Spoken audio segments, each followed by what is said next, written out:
Ezequiel 37, versículos de número 1, diz assim: Veio sobre mim a mão do Senhor, e o Senhor me levou em espírito e me pôs no meio de um vale que estava cheio de ossos, e me fez andar ao redor deles, e eis que eram muito numerosos sobre a face do vale, e estavam sequíssimos. E me disse: Filho do homem, poderão viver estes ossos? E eu disse: Senhor Jeová, tu o sabes. Amém. Vamos orar. Levante a tua Bíblia ao céu, a tua mão, peça para que Deus fale conosco.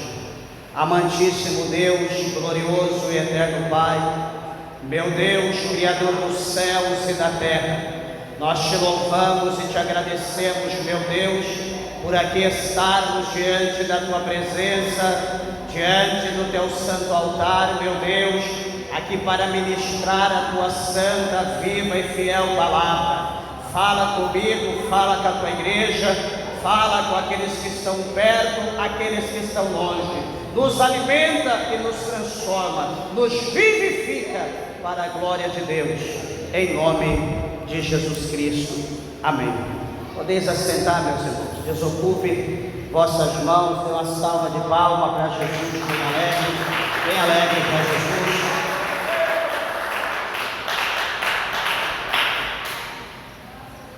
Graças a Deus. Meus irmãos, eu peço toda a atenção, toda a reverência à palavra de Deus. Tenho certeza que muito aqui o Senhor, Ele tem falado conosco por cada oportunidade que fora tida nessa noite, e creio que o Senhor Ele há de continuar a falar conosco por intermédio dessa palavra. Porém, eu rogo a tua atenção à palavra de Deus.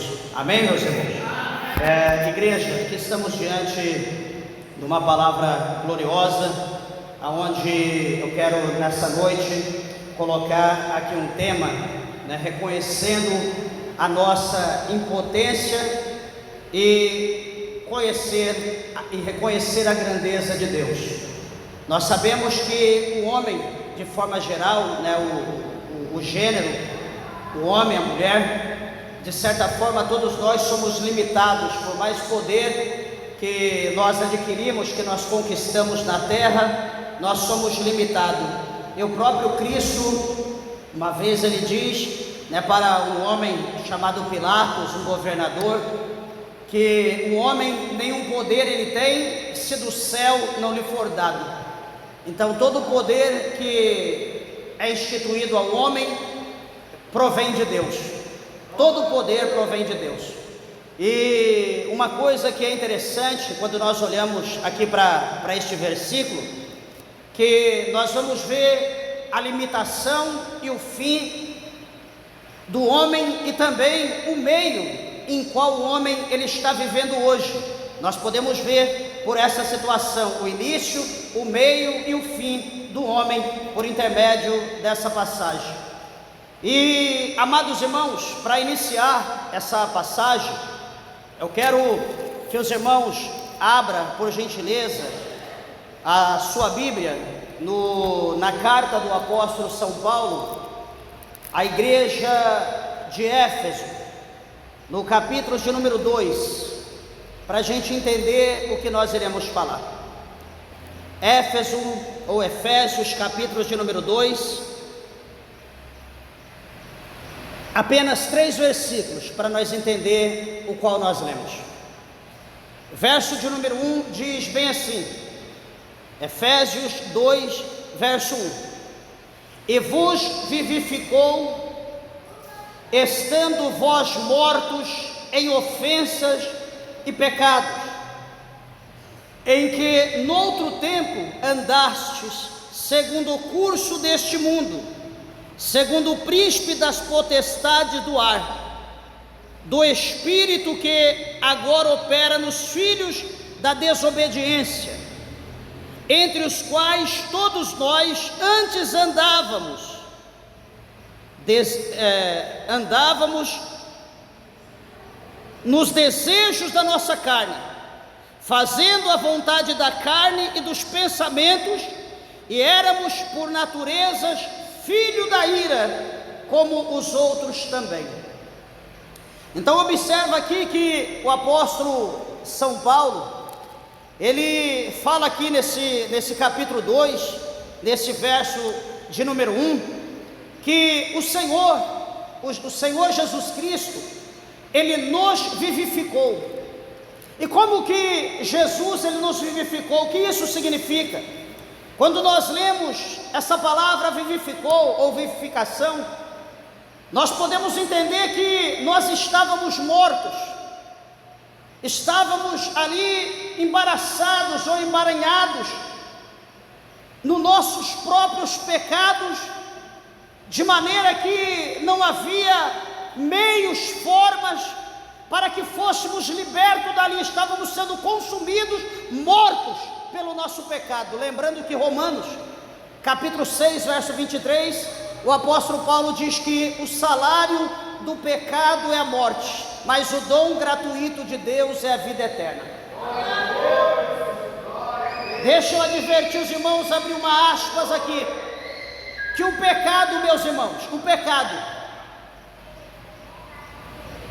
todos nós estamos sobre o seu poder. O único que tem o poder de libertar o homem do pecado chama Jesus Cristo.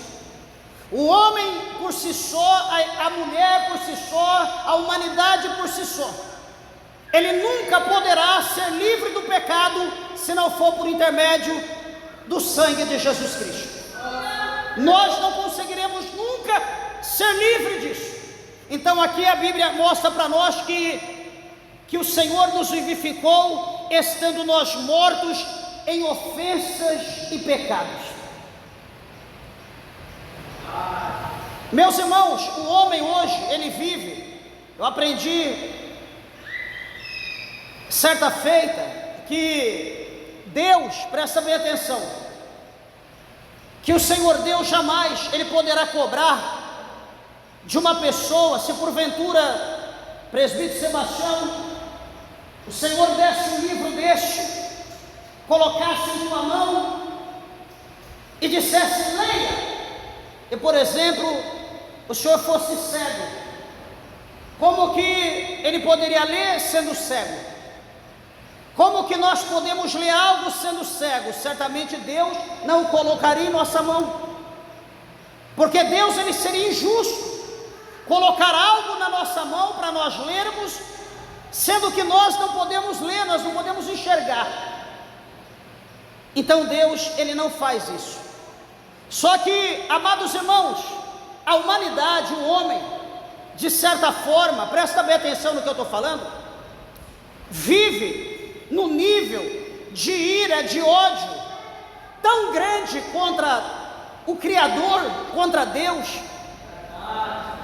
Continuando a questão do livro, já em contrapartida, a pessoa que sabe ler, Deus ele coloca esse livro na mão da pessoa. A pessoa não lê. Por que a pessoa não lê? Porque a pessoa tem ódio de Deus. A pessoa odeia o ser de Deus. E por mais que Deus fale, daqui a pouco ele abre, e daqui a pouco ele começa a folhear a Bíblia, ele começa a folhear aquele livro. E quanto mais ele folheia, quanto mais ele olha, quanto mais ele vê, quanto mais ele lê, quanto mais ele procura entender, mais ódio, mais ira, mais raiva ele vai tendo do Criador, do autor daquele livro. Talvez você não entenda, mas eu estou dizendo acerca da Bíblia. Deus, ele é o Criador da sua palavra. Esse livro é o verbo de Deus que tinha se tornado carne, que andou entre nós. Agora está aqui a sua palavra, que é viva e que é eficaz, a palavra que é poderosa, a palavra que muda a nossa vida.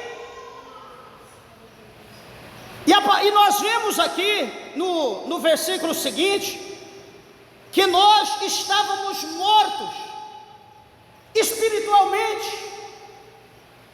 Meus irmãos, o que é estar morto espiritualmente? Um homem, uma mulher, que diz: eu estou morto espiritualmente. Alguém já ouviu algo dessa forma? Ou alguém já pensou: acho que eu estou morto espiritualmente? O que vem a ser isso? A resposta, meus irmãos, para essa pergunta é simples: é a pessoa não responder a Deus, é a pessoa não dar ouvido quando Deus fala, é a pessoa ignorar a ordem de Deus. Então o ser humano, ele está morto espiritualmente quando ele ignora as coisas de Deus. Alguém pode dizer: pastor, mas na verdade eu amo a Deus, eu tenho Deus no meu coração. Meus irmãos, esquece isso. Isso é mentira, isso é engano, isso é algo que colocaram na tua cabeça, na tua mente, para dizer que você tem compromisso com Deus. A palavra do Senhor revela para nós que aquele que é de Deus, ele ouve a voz de Deus. Sabe aquele filho que é obediente ao pai, que o pai diz: filho, está tarde para você sair, não saia, porque se você sair vai acontecer algo contigo, você está vendo o mundo como que está. Ele vai olhar e falar: realmente está correto, obrigado pai pelo conselho. E vai estudar, vai fazer alguma coisa, mas ele não vai sair, porque o pai o aconselhou para que ele não fosse a determinado lugar, para não lhe ocasionar alguma coisa terrível. Então ele deu ouvido ao seu pai. Mas tem filho que o pai diz: não vá a tal lugar, porque já está hora, já está tarde. E ele diz: o que tenho eu contigo? Eu sei me defender, eu tenho meus meios, eu tenho meus amigos, eu me mando, eu já sou homem o suficiente. E assim então ele sai na desobediência, na rebeldia, e ele quebra a cara. Por quê? Porque ele desobedeceu seu pai. Agora, dia 7, se Jesus não voltar até lá, dia 7 de maio, eu farei 50 anos, para a glória de Deus.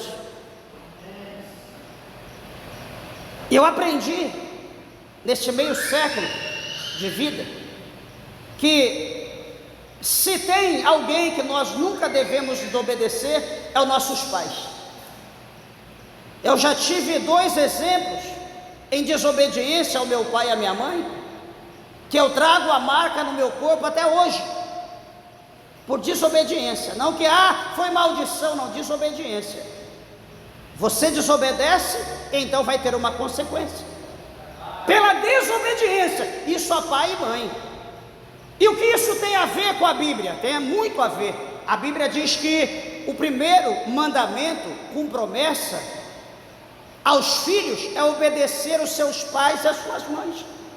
É o primeiro mandamento para os filhos, para que eles vão bem nessa terra, para que os seus dias de vida sejam acrescentados, prolongados, e tudo quanto ele fizer será próspero, será abençoado. Eu quero ser próspero, eu quero ser abençoado, todavia eu xingo meu pai, eu xingo a minha mãe, eu ignoro, eu não dou atenção, eu não tenho paz, eu não tenho amor. Para mim meu pai e minha mãe morreu. Sabe o que você vai ser? Desculpa da expressão, um infeliz. Quer ser abençoado? Reconsidere-se, volte ao seu pai, volte à sua mãe enquanto ainda está vivo. Peça perdão, se una, se alegre, porque foi eles que geraram, foi ele que te colocou no mundo, te fez um homem, te fez uma mulher. Talvez o jeito que você é, não o que eles queriam, mas foi o que você optou, não é culpa deles. Eu quero ser abençoado. Por que será que Deus não me abençoa? Em Apocalipse, o Senhor Jesus nos lembra por intermédio de João, para nós olhar o lugar que nós tropeçamos, o lugar que a pedra, que foi a pedra de tropeço, que fez com que nós viéssemos cair. Ele disse: lembra de onde tu caíste? Lembra? Isso ele está dizendo para nós fazer uma retrospectiva. Lembrei. Então, lembrou? Volta lá, acerte as coisas, resolva o problema e pratique as primeiras obras. O que? Eu vou me humilhar? Acha que eu vou fazer isso? Só que não cobre a Deus pela desgraça da tua vida. Não cobre a Deus pela forma que você está vivendo e que você viverá, porque toda ação tem uma reação. Nós não escapamos disso em hipótese alguma. Mas eu vou buscar Deus, Deus vai me dar vitória. Vai dar vitória nada, porque se nós não perdoarmos, nós não vamos alcançar o perdão de Deus. Se nós não abençoarmos, nós não seremos abençoados. Isso é recíproco. Agora eu quero ganhar sem dar. Eu quero que façam para mim sem eu fazer. Aonde? Que mundo é esse? Não existe. Deus fará algo para você se você fizer algo para Deus. Não é obrigado. Não é porque eu tenho interesse. Você tem que fazer algo por Deus por amor a Ele, pelo que Ele é e pelo que Ele tem reservado para você. Observa, amados e queridos irmãos, que aqui neste versículo ele diz que em outro tempo andaste segundo o curso desse mundo e segundo o príncipe da potestade do ar do espírito que agora opera nos filhos da desobediência. Ele está mostrando aqui para nós, o apóstolo Paulo está mostrando aqui que o homem ele está vivendo numa forma, num lamaçal pecaminoso, que cada dia ele está ensurdecendo mais a Deus e abrindo mais o seu ouvido para o diabo, para as coisas do mundo. Meus irmãos, quando eu digo diabo, deixa eu clarear aqui para os irmãos, dizendo, as pessoas podem não entender, mas o Senhor Jesus, Ele deixou para nós escrito nos evangelhos, que só existe dois senhores. Só existe dois. E a pergunta que eu faço é: qual dos dois você está servindo e obedecendo? Pastor, mas qual é os dois senhores? Primeiro é o meu pai, depois é Deus. Quem dera fosse o nosso pai e depois Deus, estaria todos abençoados. Mas o Senhor Jesus diz o nome dos dois. O Senhor Jesus diz que só há dois senhores. Um se chama Deus e o outro se chama Mamon, que traduzido é riqueza. Meus irmãos, como que se adquire riqueza? Como que se adquire posse? Por meio de Mamon. Como que Mamon está atuando hoje? Colocando em nós, nos nossos olhos, no nosso coração a cobiça. Nada para nós está bom. Nós não estamos satisfeitos com nada. Se nós estamos sem emprego, o que Deus preparar eu topo. É um salário mínimo, amém. Amanhã o salário mínimo não é nada, Ele quer 3. Deus prepara 4, Ele quer 10, Deus prepara 10, Ele quer 20, Deus prepara 20, Ele quer 50, Ele nunca vai estar satisfeito. A cobiça vai agir na vida do homem de uma maneira tão profunda, de uma maneira tão grande, que ele fica insaciável, não consegue se conter. Entenda o que eu estou falando. E cada vez mais que Mamon ele vai nos exaltando, mais nós nos aproximamos dele e mais nós o adoramos e mais nós desejamos aquilo que ele pode nos dar. Só que o Senhor Jesus, ele deixou bem claro que não se pode adorar os dois. Nós adoramos um e deixamos de adorar o outro. Nós fazemos um ficar feliz e o outro infeliz, triste. É como Eucana com Penina e Ana. Ana era triste, Penina era feliz.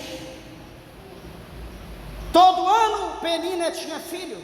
Cada ano a tristeza de Ana aumentava mais. Não se pode adorar dois senhores. Não se pode amar duas mulheres. Não se pode amar dois homens. Não se pode casar com duas pessoas, com duas mulheres ou com dois homens. Pastor, mas o senhor acabou de falar de Penina, o senhor acabou de falar de Ana, o senhor acabou... Meus irmãos, eu estou dizendo, aquela época no início, aonde havia a permissão para o crescimento, para a povoação do mundo, havia a permissão da poligamia. Hoje não há essa permissão, é proibido. Presta bem atenção, o versículo de número 3 mostra que entre os quais todos nós também antes andávamos nos desejos da nossa carne, fazendo a vontade da carne e do pensamento, e éramos por natureza filhos da ira. Isso aqui o apóstolo Paulo está falando de toda a humanidade. O apóstolo Paulo está dizendo aqui de todo homem, né, de todo gênero. Quando nós estávamos mortos no nosso pecado, antes de conhecer a Cristo, antes de ter Jesus. Queridos irmãos, nós, como eu falei, nós não lemos a palavra, nós deixamos a Bíblia, nós ignoramos a palavra de Deus. Sabe por quê? Porque a palavra de Deus, ela condena tudo aquilo que nós gostamos, tudo aquilo que a nossa carne ama, tudo aquilo que a nossa carne deseja. A palavra de Deus, ela condena. Por exemplo, um exemplo básico, a irmã que gosta de cortar, pintar cabelo, andar vestida como homem, homem vestido como mulher, ele vai ler a Bíblia, quando ele lê o versículo, isso não me agrada não, isso foi escrito pelo homem. Daqui a pouco ele puxa outro versículo, começa a ler, a Bíblia vai dizer que todo adúltero vai para o inferno.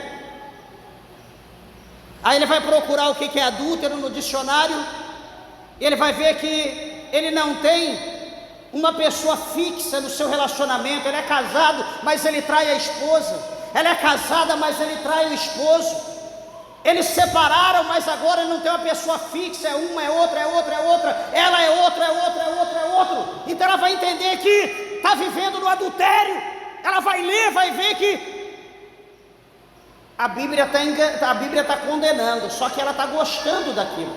Ela está gostando da vida que ela está vivendo. Ela está gostando do prazer que o pecado está ali proporcionando. Então ela vai odiar a Bíblia. Ela vai odiar a palavra de Deus. Ela vai dizer que a Bíblia é escrita por homem. Ela vai dizer que a Bíblia é escrita por comedor de feijão. Ela vai jogar a Bíblia fora, vai querer qualquer outra coisa, ouvir qualquer outra coisa, menos a palavra de Deus. Não é assim que a gente vive? É desse jeito. Quantas pessoas que me odeiam, que não gostam do jeito que eu prego, mas infelizmente eu sou essa ferramenta que Deus forjou. Deus me fez assim. Não adianta eu querer fazer média, que eu posso começar, mas daqui a pouco Deus começa a trabalhar como Ele quer e acabou, tem que voltar a ser o que eu sou. É assim, Deus forja cada um uma ferramenta específica na mão de Deus. Então veja que cada um de nós vivemos na nossa sepultura, cada um de nós estamos ali, como, sabe aquele monte de macarrão, aquele macarrão ao molho, com bastante molho, que está tudo ali, igual a cópula aqui do microfone.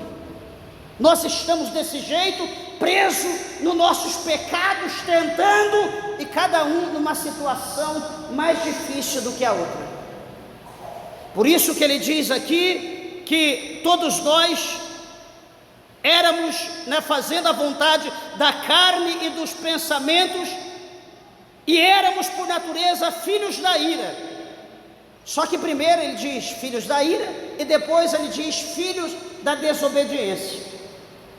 Meus irmãos, e quando nós falamos na palavra desobediência, Presta atenção que quando se fala em desobediência, talvez você pode achar uma coisa meio simples, uma coisa que é comum, porque cada dia que a gente começa a praticar algo que é contra a vontade de Deus, a gente pratica e acha aquilo interessante, nós não damos valor mais ao seu significado. É igual hoje, por exemplo, mentir. Quem está preocupado em mentir? Hoje o povo mente deliberadamente. Há alguém aí que todo mundo conhece, que queria fazer uma lei que todo mentiroso fosse preso.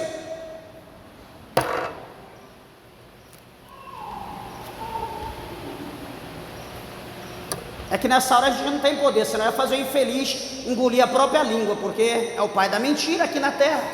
Desculpa da expressão. É o cão em carne vivendo no meio do povo e quer fazer lei para proibir o povo de não mentir. É assim que o mundo está vivendo, e o povo está lá aplaudindo. É isso aí. Todo palhaço tem a sua plateia, né, meus irmãos? É desse jeito. Mas veja bem, desobediência quer dizer, né, um substantivo feminino, que quer dizer obstinação, oposição à vontade divina. E veja bem, na Bíblia, a obstinação e a oposição à vontade de Deus são frequentemente repreendidas. Deus não deixa adiante, Deus coloca um ponto final. Um exemplo famoso está na história do faraó do Egito, durante a libertação dos israelitas do cativeiro. Quem não lembra da história de Faraó? Quando nós olhamos no livro de Êxodo, lá do capítulo 7, nós vamos ver que iniciou as 10 pragas, e nós vamos ver um exímio desobediente, um homem que dizia sim e daqui a pouco ele dizia não. Eu vou soltar, daqui a pouco não vou soltar. Eu vou deixar ir, daqui a pouco não deixava ir. Um homem, como eu digo, um exímio desobediente, um exemplo de desobediência. Veja bem que, apesar dele ter apreciado, dele ter visto os milagres de Deus, o poder de Deus, porque ele viu, né, começando em 7:20, a praga do sangue, a água que se tornou sangue, em 7:20 de Êxodo, a primeira. Depois ele viu em 8:6 a segunda praga, que foi a das anjas. Depois em Êxodo 8:17 ele viu a terceira praga, que era a praga dos piolhos. Depois em Êxodo 8:24 nós vemos a quarta praga, que é a praga das moscas. Depois a quinta praga em 9:6, que foi a praga das pestes, dos rebanhos, dos animais que morriam. Depois nós vamos ver a praga das úlceras em 9:10. Depois nós vamos ver a praga da saraiva em 9:23, que foi algo terrível. Depois nós vamos ver a praga dos gafanhotos em 10:13. Em 10:22 nós vamos ver a praga das trevas, das densas trevas, que fora a nona.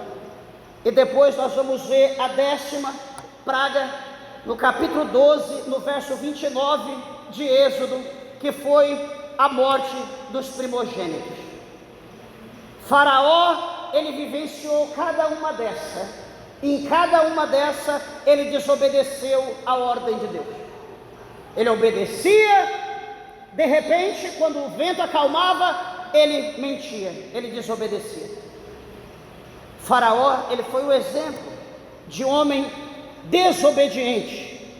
Veja bem, meus irmãos, que ele presenciou vários milagres realizados por Deus, através do homem de Deus chamado Moisés. Veja que o faraó se manteve obstinado em sua desobediência, trazendo uma consequência severa para ele próprio e para todo o seu povo, para toda a sua nação. Veja que a Bíblia diz que quando o justo ele governa, o ímpio se alegra, ou o justo se alegra, a nação se alegra quando o justo governa.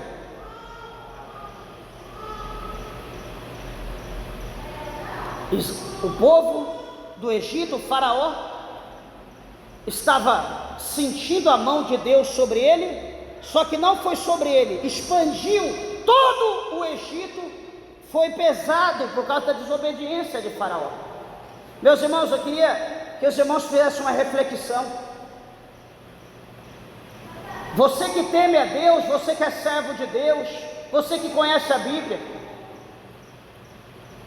não saia para a direita nem para a esquerda. É como nós estivermos dirigindo o nosso veículo numa rodovia, que é uma mão contínua para ir, outra para voltar, e você tem que estar atento na tua mão. Tem duas situações, tem a direita e tem a esquerda. Você não pode optar nem para a direita nem para a esquerda, tampouco para trás. Não é isso que a Bíblia diz para nós? Para nós não olhar para a direita, nem para a esquerda, nem para trás, mas só para frente.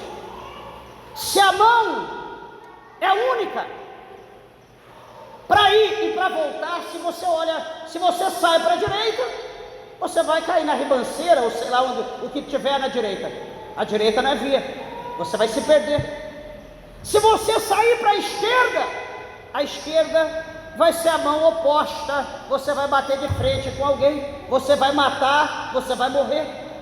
Se você quiser dar ré, voltar para trás, você vai bater em alguém que está vindo atrás, ou quem está atrás vai bater em você. Qual que é a opção? Para frente, contínuo, não tem opção. As coisas de Deus é dessa maneira. Nós que conhecemos a Bíblia, nós temos que estar olhando para frente.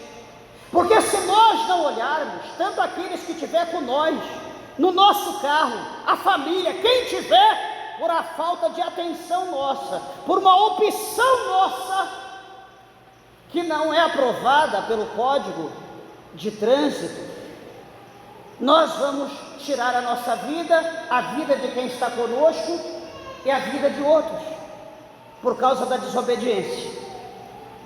Quando nós conhecemos a Deus, quando nós conhecemos a palavra de Deus e nós a ignoramos, nós desobedecemos, sabe o que vai acontecer? O dedo de Deus vai descer sobre a nossa vida, só que o dedo de Deus é grande.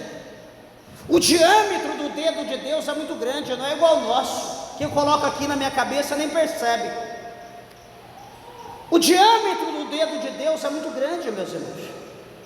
Quando Deus ele coloca o dedo na nossa cabeça, atinge todos os da nossa casa, atinge toda a nossa família, atinge tudo aquilo que nós estamos envolvidos. Não é só eu que vou pagar o preço, quem estiver do meu lado vai pagar o preço. Para você entender melhor o que aconteceu com Jonas.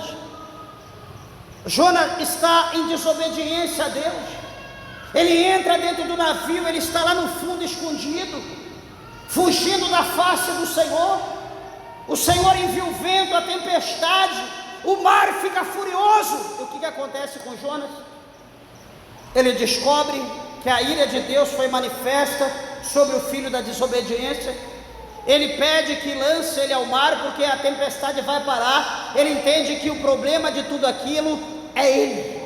Veja que ele entendeu, mas até ele entender, houve perca, houve consequência, houve mortes, houve prejuízo, até cair a ficha, até Faraó dar ouvido a Deus, até Faraó ser obediente a Deus. Passaram-se, meus irmãos, meses, passaram-se anos. Isso aqui não foi tão rápido como nós lemos aqui os 10 versículos das 10 pragas, coisa de um minuto. Isso aqui levou tempo. Faraó sofreu, a sua casa também sofreu, o povo egípcio sofreu por causa de um único homem. O negócio de Deus era ele e Faraó. Toda a ação dele tinha uma reação em conjunta, só que a decisão era ele e Deus. Só que toda decisão resplandecia, respingava em todos aquele que estava sobre o seu poder, sobre o seu comando. Você que é homem de casa, cuidado com o teu passo, cuidado com teus olhos, cuidado com a tua aventura, cuidado no que você coloca a mão, cuidado no que você olha, cuidado com quem você mexe. Você que é mulher de casa, cuidado com o que você mexe, com o que você olha, onde você vai, onde você coloca a planta do teu pé, porque tudo que você faz vai respingar naqueles que estiverem ao seu lado. Mas enfim, meus irmãos, ele trouxe consequência severa para ele e para o seu povo. Isso nos lembra da importância de sempre estar abertos à vontade divina e não nos obstinarmos em nossos caminhos. Nós precisamos estar dispostos à vontade de Deus, como Moisés fez. Deus o escolheu. Ele disse: Senhor, quem sou eu? Eu sou pesado de boca. Deus provou que quem ia fazer não era Moisés, era Deus. Deus provou que quem daria para ele autoridade e poder era Deus, não era outro. Deus provou que estaria com ele do começo ao fim da sua missão. Então o que Moisés fez? Moisés foi sobre a palavra de Deus, e Moisés fez uma grande obra, de maneira que ele foi e retirou aquela multidão do povo israelita que estava preso em Gósen, sobre o domínio de Faraó. Então nós fazemos proeza, o povo é abençoado quando nós estamos na direção de Deus, a nossa casa, os nossos negócios são abençoados quando em oposto nós somos punidos por Deus, e tudo que está ao nosso redor, a nossa casa, os nossos bens, a nossa família também é punida por Deus, por causa de uma única pessoa. Quando nós olhamos aqui, amados e queridos irmãos, para o capítulo de número 37, da visão do vale de ossos secos, a palavra do Senhor vai mostrar para nós. Nós só demos essa introdução para os irmãos entenderem o mistério aqui. Veja agora, o profeta Ezequiel, ele vai mostrar aqui para nós que a mão do Senhor veio, foi estendida sobre ele. A mão do Senhor foi colocada sobre, foi posta sobre ele. E o Senhor, ele diz que o Senhor o levou em espírito e me pôs no meio de um vale. Meus irmãos, entenda, quando a gente fala vale, nós lembramos em vale um lugar ali com um declive, um lugar que é onde tem água lá embaixo, tem floresta, um lugar que é um abismo. Quando se fala em vale, nós lembramos disso. Mas veja bem que o dicionário hebraico mostra para nós que essa palavra vale é um substantivo feminino, que no hebraico quer dizer bical. Bical é um substantivo feminino, que quer dizer vale. E o que vem a ser vale?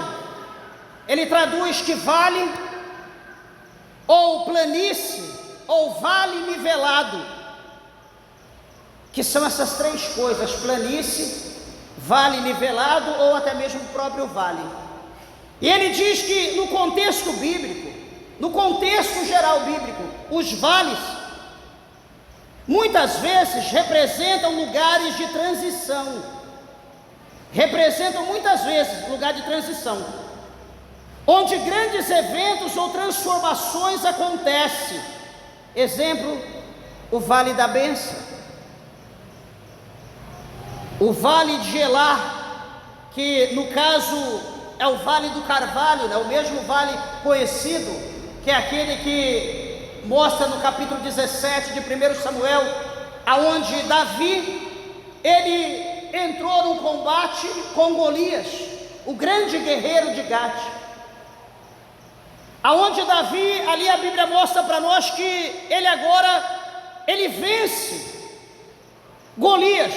E veja que este vale, aonde Davi ele enfrentou Golias, ele foi até Golias, não foi pela sua força, não foi pela sua estatura, porque ele era um jovem, ele não tinha experiência de guerra, a não ser lutar com o leão e com o urso, mas a Bíblia diz que ele foi no vale contra Golias, em nome do Senhor dos Exércitos, o Deus que ele afrontava. Deus o respondeu.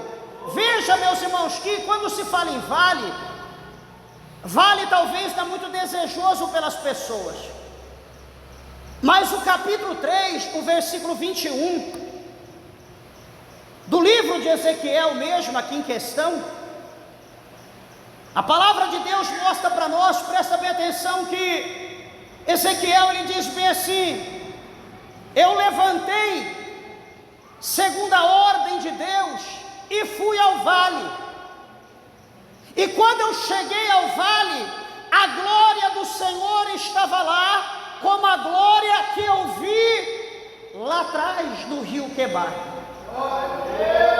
Ele levantou, ele saiu, ele foi até o vale, e quando ele chegou no vale, a glória do Senhor estava lá.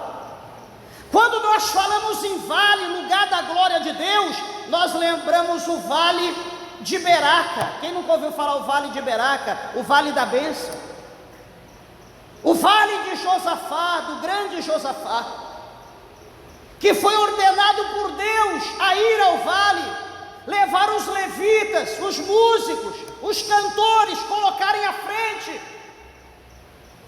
e os soldados lá atrás. Mas que guerra é essa? Guerrear com um cantor, com um instrumentista, os soldados que tinha que ir na frente e estar atrás? É mistério, meus irmãos. As coisas de Deus é diferente da nossa. Os caminhos de Deus são muito mais elevados do que o nosso. Pode ter certeza disso. As coisas de Deus é diferente.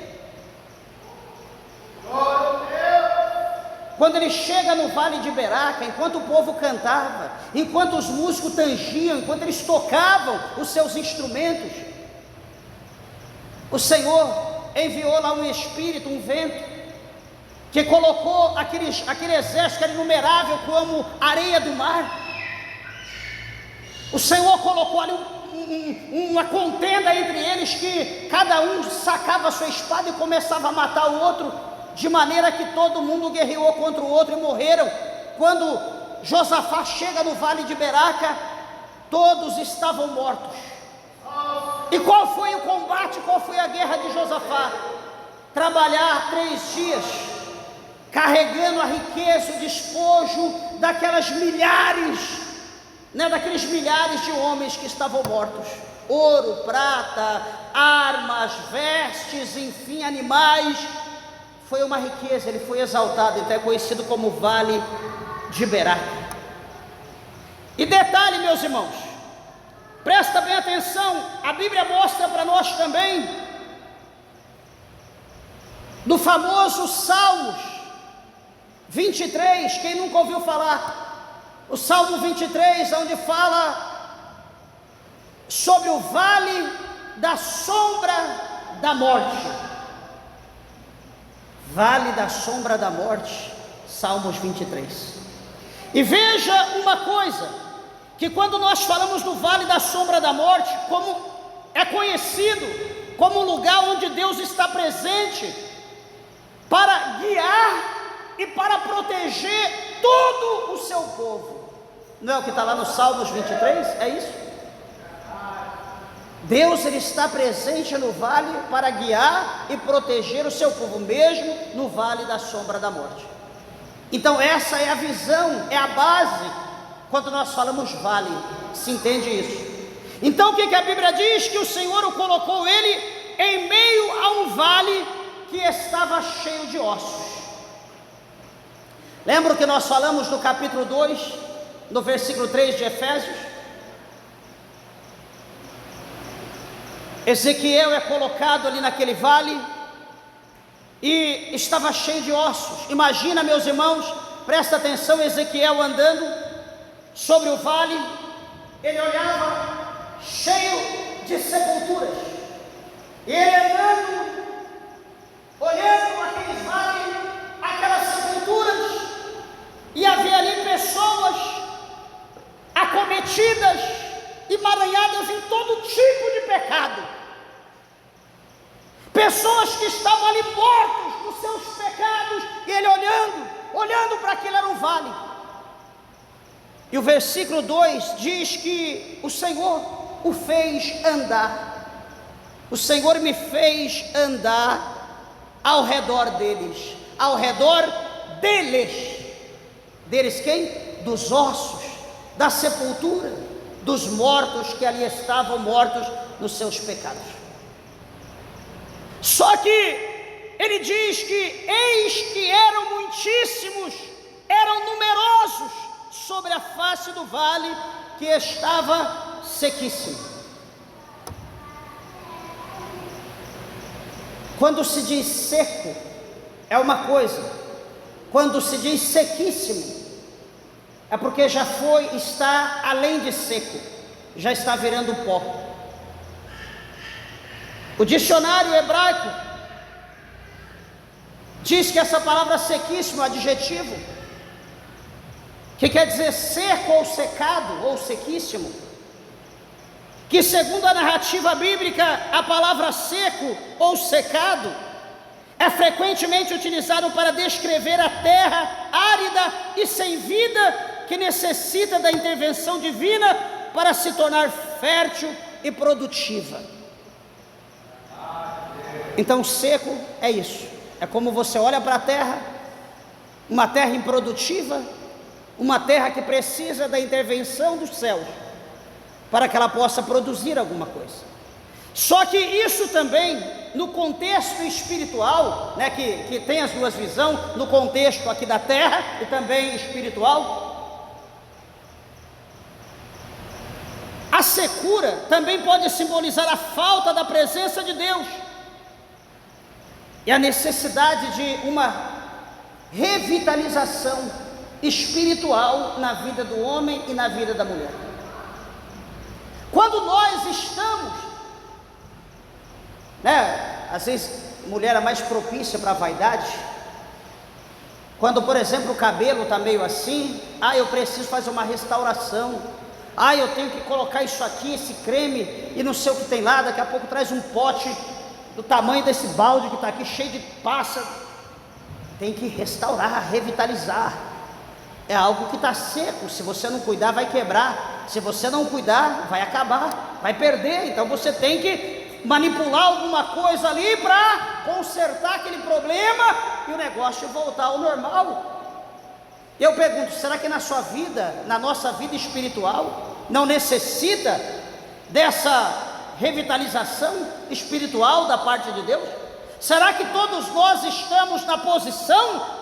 Ezequiel aqui olha o povo, ele vê que o povo está sequíssimo. Ele olha e vê que os ossos estão sequíssimos. Os ossos precisam ser revitalizados. Deus precisa fazer um reboliço. Só que, meus irmãos, o versículo de número 3, o Senhor, depois de mandar Ezequiel andar, dar volta ao redor, Ezequiel anda, olha para a situação, olha para aquilo, e o Senhor então, depois que Ezequiel analisa todo o cenário, o Senhor vai perguntar no verso 3: Filho do homem, poderão viver esses ossos? Eu disse: Senhor, tu o sabes.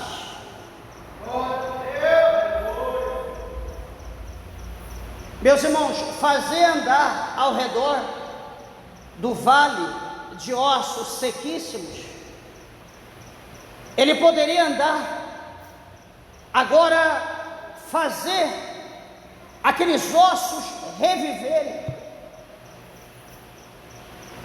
para ele era impossível, para nós é impossível. Lembra o capítulo 2, verso 1 de Efésios? Nós estávamos mortos nos nossos pecados e ofensas.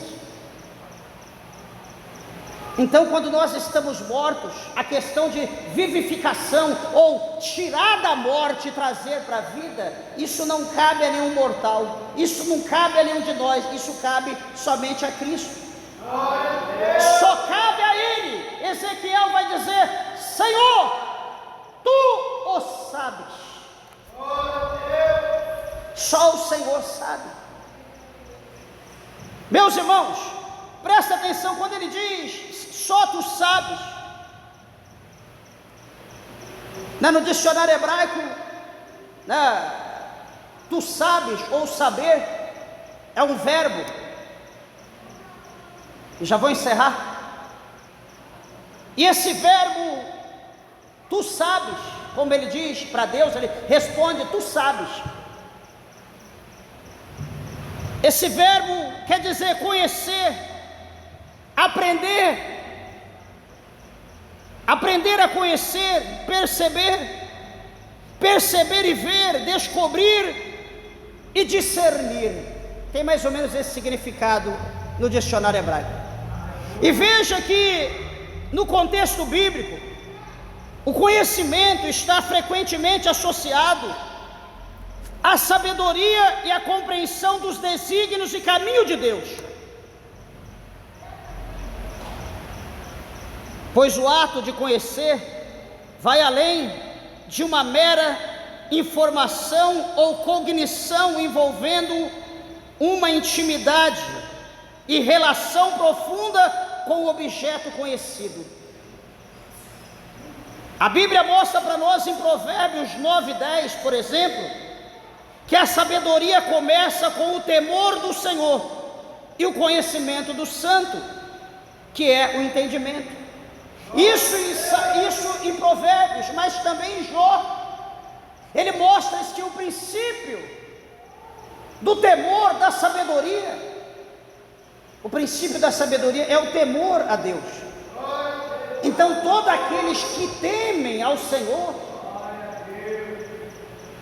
ele está tendo um princípio de sabedoria, porque ele está temendo a Deus. E para concluir, conhecer a Deus e seus mandamentos é visto como fonte de vida e sabedoria para os crentes. Lembra lá no capítulo 7, no versículo 14, na parte B de Apocalipse, o Senhor Jesus diz por intermédio de João: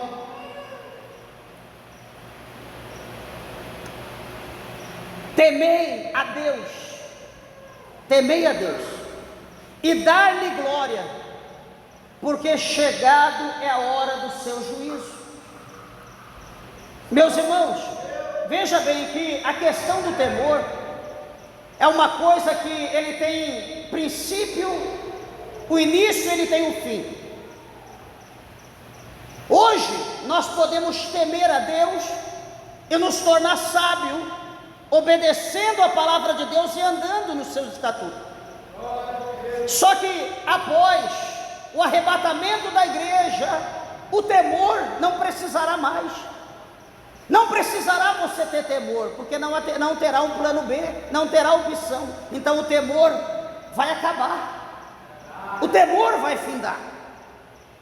Não adianta depois que a igreja for arrebatada, vier a grande tribulação, você não, agora eu vou temer, porque agora o anticristo está aí reinando, a besta está aí reinando, o falso profeta está operando, agora eu vou temer, agora eu vou ser prudente.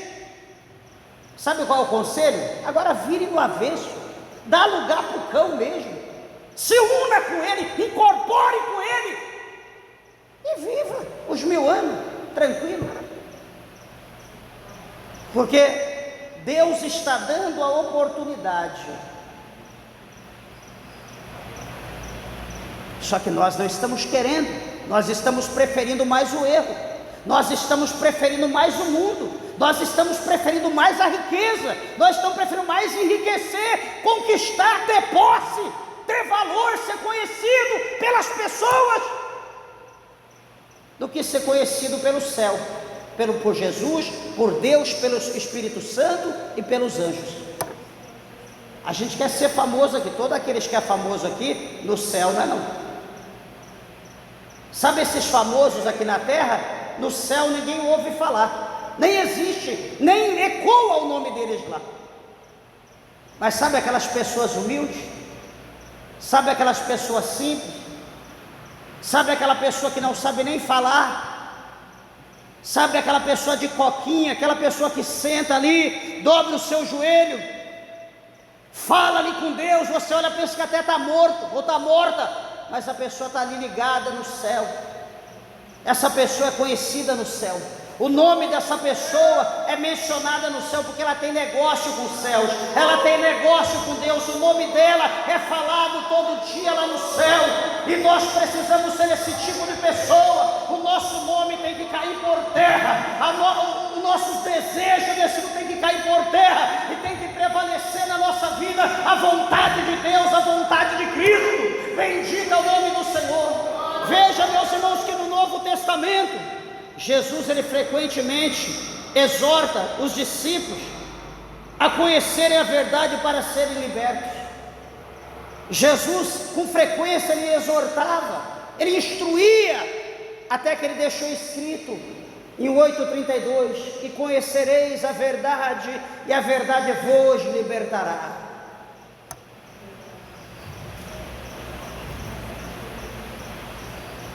Só que quem é das trevas não quer saber de verdade.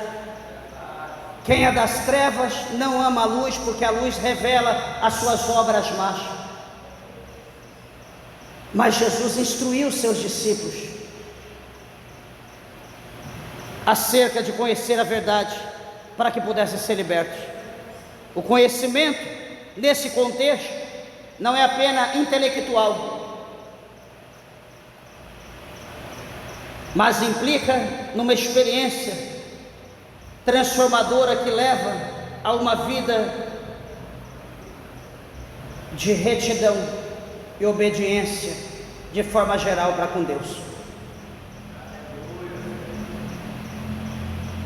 Veja que aqui Ezequiel, quando ele diz: tu sabes, Senhor,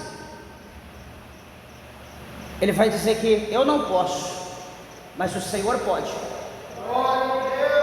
Ele vai dizer, eu encerro, como aquela palavra, quando o apóstolo Pedro, ele passou a noite toda pescando com os seus discípulos, passou a noite inteira no mar, e pela manhã ele volta exausto, cansado, não pescou nada, uma piaba. Ele chega de manhã, cansado, e está descendo do barco, e Jesus está ali na praia, e Jesus diz para ele: volta ao mar alto, lança a tua rede à direita do barco, e depois venha. Sabe o que ele disse para Jesus? Aliás, sabe o que ele não disse para Jesus? Ah, Senhor, hoje o mar não está para peixe. Ele não diz isso.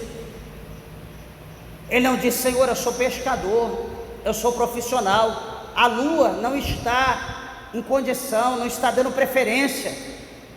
Ele sabia que a gente dizia: por que você passou a noite inteira então, se a lua não estava boa? Ele não disse essas coisas para Jesus. Sabe o que ele disse? Senhor, eu passei a noite toda, não peguei nada, mas sobre a tua palavra, Senhor, sobre a tua ordem, eu irei, Senhor, no mar alto, eu lançarei a rede. E o que ele fez, meus irmãos? Sobre a palavra de Cristo ele foi, ele lançou a rede. E daqui a pouco o peso foi tão grande que o barco dele estava afundando. Ele precisou chamar outros barcos para ajudar a levantar aquela rede, porque a quantidade de peixe era imensurável. Nunca na vida deles haviam pescado tanto. Sobre o poder da palavra de Cristo. Ezequiel também está dizendo: Senhor, tu sabes, eu não posso, Senhor, mas somente uma palavra tua, tudo pode acontecer. Meus irmãos, nós somos limitados, mas o nosso Deus, Ele pode tudo em todos, desde que nós creamos na sua palavra. Nós somos pequenos, mas o nosso Deus é grande.